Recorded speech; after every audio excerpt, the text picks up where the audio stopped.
వాక్యం అంట మనలను సొంతం చేసుకోవాలని చూస్తుందంట. ఏమని రాయబడి ఉంది అక్కడ? నా కుమారుడా నా ఉపదేశమును.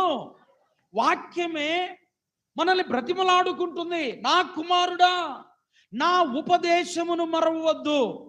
వాక్యము మనలను సొంతం చేసుకోవాలని చూస్తూ, మన హృదయములో సుఖ నివాసం చేయాలని చూస్తూ ఉంటే, మనమేమో ఏం చేస్తున్నాం తెలుసా? అన్నీ చేస్తున్నాం కానీ వాక్యానికి మాత్రం చాలా దూరంగా ఉంటున్నాం. ప్రభునందు ప్రియమైన దేవులారా, ఘనత లేకపోతే భయభక్తులు అనేటటువంటిది వాక్యము ద్వారా, వాక్యము ధ్యానించటం ద్వారా ఎంత వాక్యాన్ని నేర్చుకుంటామో అంత భయభక్తులు కలిగి ఉంటాం. దేవుడు సరిగ్గా మనకు అర్థమైతే, అందుకే బైబిల్ రాయబడి ఉంది, యెహోవా ఉత్తముడని రుచి చూచి. దేవుని యొక్క వాక్యం